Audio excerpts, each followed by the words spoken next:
right there. Let me hear it. Oh, wow. So I had this set all planned out, but now I have to tell this because of Ron's closing thing about his shoes. I had the opposite experience. Like, first of all, he mentioned, like, all the other comics tonight are all gay. And for me, it doesn't always leap out at people when they first meet me. We'll get into that.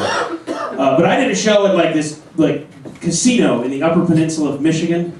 Like, the middle of nowhere, this tiny little town. It was like a VFW with slot machines in it. And it was all blue-collar, small-town folks, and I'm up there, and I talked a little bit about being gay and dating men and whatever. And they laughed, but there was like the same thing. Guy just stared me down in the front of the and I thought he was furious, you know, like I was going to burn in hell forever. And he came up to me after the show, I'll never forget, he was talking to the other comic and praising him. He came up to me and kind of stared me down, and like I'm about to get an earful about my horrible, sinful life. And all he said was, he goes, you know what? Because you were funny too, and you might be a big city queer, but you're okay because you got a beer gut. You saved me. Yeah. Oh. Love it. I'd forgotten about that story, Ron. Thanks for... So thanks for coming out, guys. It's fun to be back. Thank you for cranking the thermostat down before I got here, outside. I've been reading the weather about, it's going to be mild, this will be fine, no big adjustment, and now it's like below zero wind chills, and yeah, it just reminds me that it kind of blows me away about two things. Like, first of all, in New York, when people find out I'm from Minnesota this time of year, they're like, oh, you know, it's like 10 degrees, and they're like, oh, this is nothing for you, this is nothing, right, you're badass. So I'm like, no, this sucks. Just because 10 below sucks more doesn't mean that 10 doesn't suck. It's like they got this idea that we're back here playing volleyball in our swimwear. You know, no, not true. And then here too, I think about this. I mean, this is a major metropolitan area. I'm assuming most of you live here, have lived here for a while. And it still blows me away that so many people have decided to spend their lives here, where for several weeks out of the year, it is too dangerous to have sex in your car. It's kind of un-American, isn't it?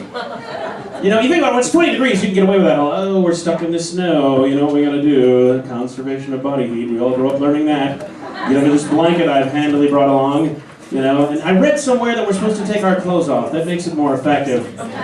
You know, 20 degrees, fine. 20 below, what happens? They're like, fuck it, we're gonna die anyway. And the last thing I want is to be found dead, naked, next to you.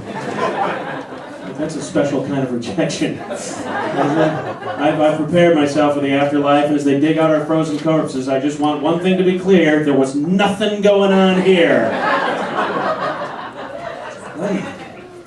Yeah, I do. I love my car too. I took it to New York for the first month, and I couldn't stand it. The next time you're going, these drivers are crazy. No, they're pretty sane here compared to New York. And so I brought it back, and it's been fun here. I've been driving my car along. I left it with my parents in Wisconsin, where it can be free and run and play with other cars. I love my car. I got an awesome car. I drive a Kia Soul, which, if you guys aren't familiar, if you've seen the TV commercials, a lot of hamsters drive it. Hamsters who can dance, apparently. Like that car wasn't faggy enough already. I don't know, have you seen one? It's like the design guys were going like, what would an SUV look like if it had a boyfriend?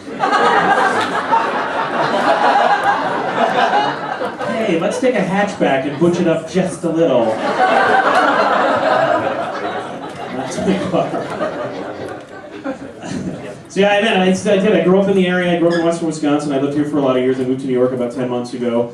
I feel like I'm settling in finally as a New Yorker. I don't just real quick applause anybody who's been or spent time there, vacation. A lot of you, cool. Here's the thing. Here's how I know I'm settling in. Some signs. Number one, I was recently walking in Manhattan on 14th Street near Union Square. It's a popular place. And about 6 fire trucks go whipping by. Lights, sirens, full speed, running the red lights. And as you know, the Midwesterner in me should have been going, oh, I hope nobody's hurt. Or, oh gosh, I hope that's not a historical building. But my first thought this time was like, oh, that better not be papaya dog, I want a corn dog. Like, I wasn't even thinking of the venue I was performing at burning down. Here's the thing, you can just walk into a place and get one. You don't have to wait for a fare. You can get a corn dog in New York, it's awesome. Here's the other way I think I'm settling in. Recently on a subway platform, I almost accidentally stepped on what may have been a dead body. There was at the very least a guy sleeping, and I completely missed him. Like, that's how tuned out I am, because it's so crowded and everything. Actually, the reason is there's this thing I do, which my New York friends are appalled by. is whenever I get off the subway and it's pulling out, I wave at everybody. See you guys. So funny, there's always some hardcore New Yorker looking out like, what the hell? I wish I had the nerve to just, when it pulls up to my station and the door's open, I wish I had the nerve to be like, all right guys, I'll see you. That would be 10 times better.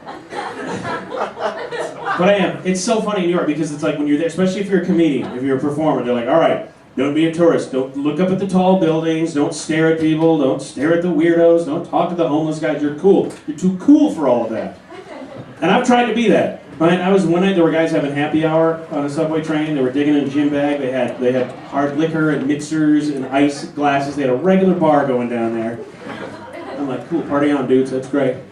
Another night I saw the weirdest couple ever. It was a woman who was an Asian woman about this tall, right? And I don't like judging weights, but let's say I wouldn't want to wrestle her. I'm not talking about obese. She was just a large woman, just a big, like she could beat the crap out of me, I'm sure.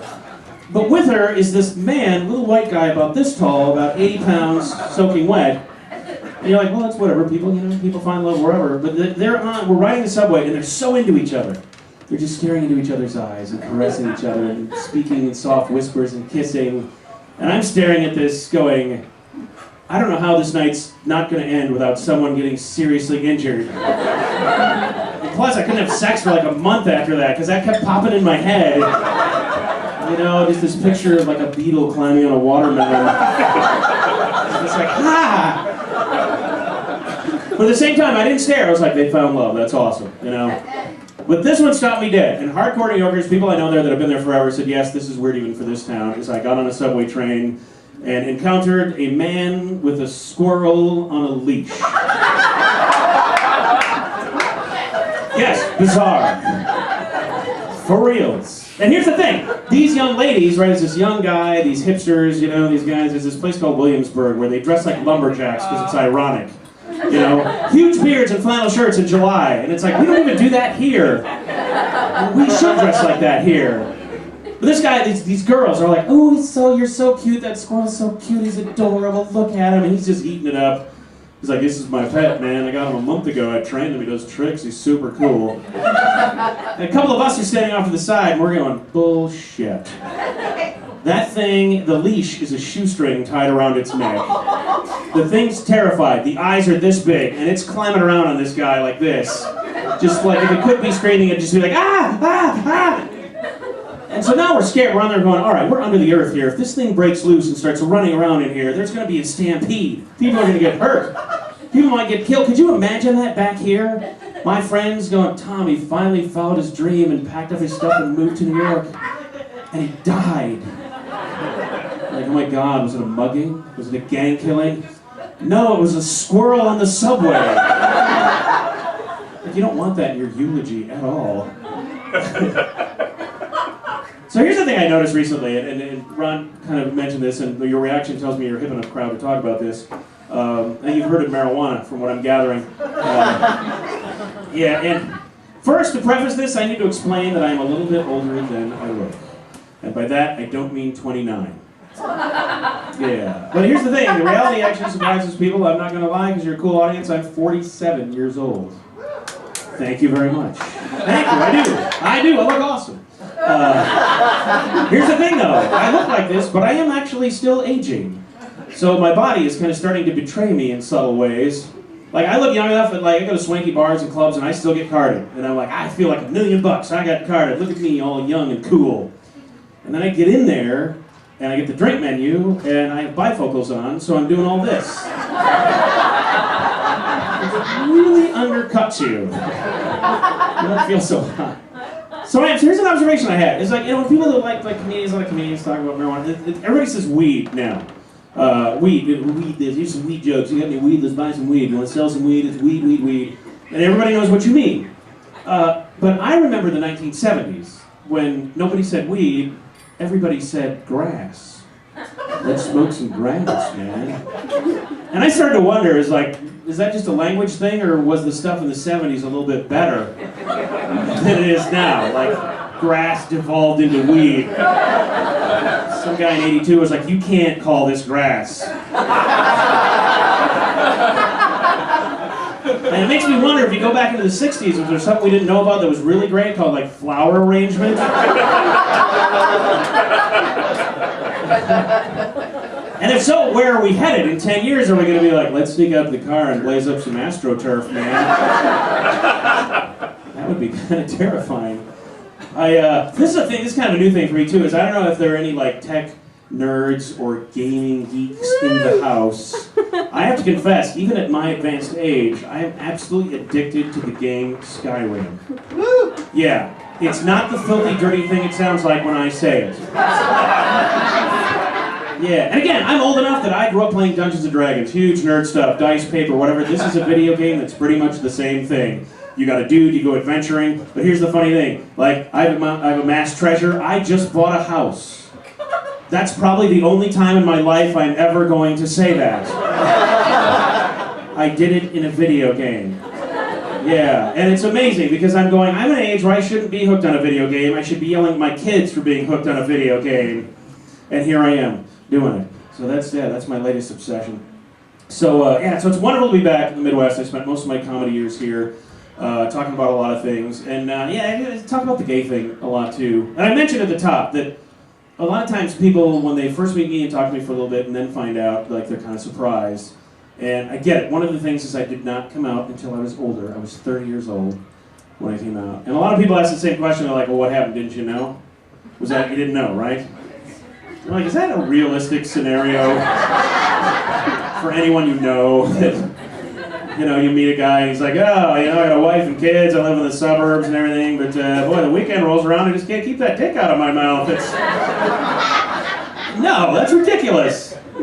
No, I always knew, I just didn't want to be. I grew up in a small town in Wisconsin, and we just didn't have that there. Right, it's like, what about those lady gym teachers that live together? Is that... teaching doesn't pay well, they're saving money. It's like, are you sure? They raised German Shepherds.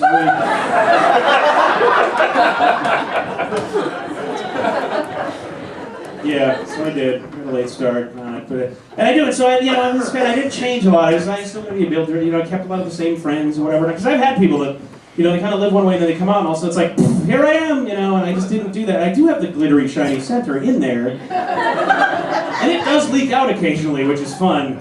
In unusual settings. I love football, which is a hard thing to say coming from here, but I do. Especially with, Ron dogging the Vikes so much. But I love football. I love watching football. And just if you've been in that situation, you know what happens. The other teams run the kickoff back and the place is going crazy. And imagine, in the midst of all that, over the top, you suddenly hear somebody going, oh, God, will somebody tackle that bitch? Nothing will throw a blanket of silence over a sports bar in the suburbs faster than that,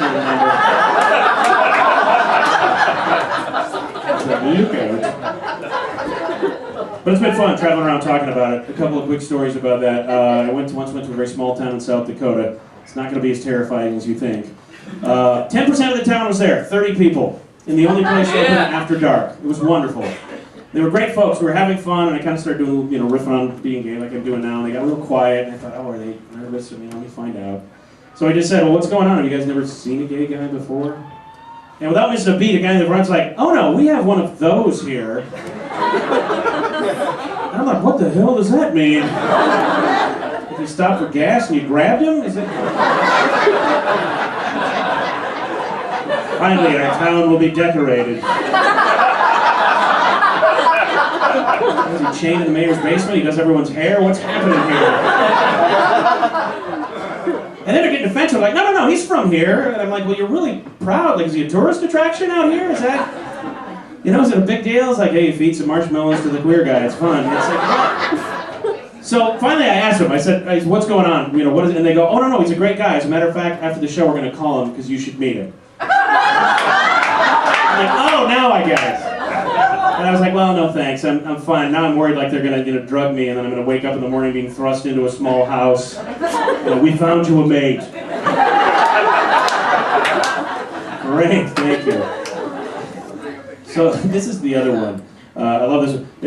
Ron mentioned I've been on TV in Canada. It's a huge thing in Canada. But I was up in Winnipeg. I did a comedy festival up there. It was great. Canadian folks are so much fun.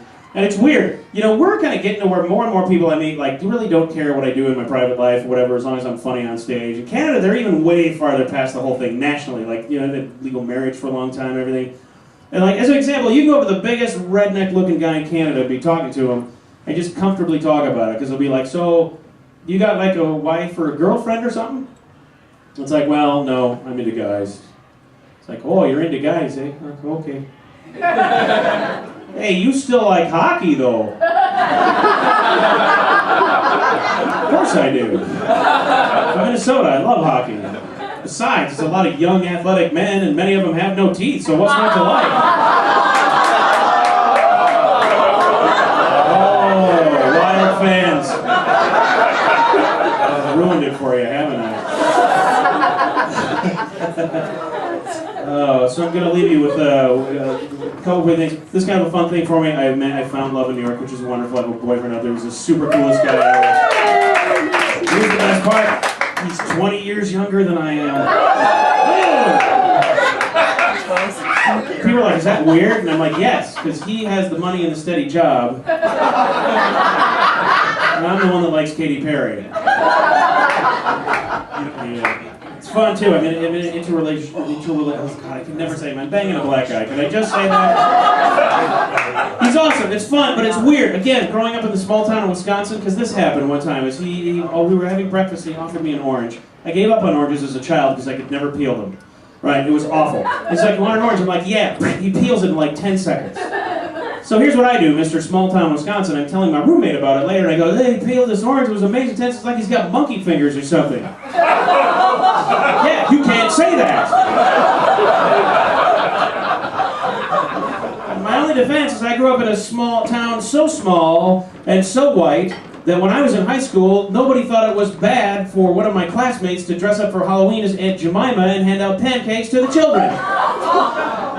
Oh wow, that's just, it's horrible. No, it was funny back then. It's cool that he laughs at it. So, you guys have been absolutely wonderful. I want you to enjoy the rest of the show. Thank you very much.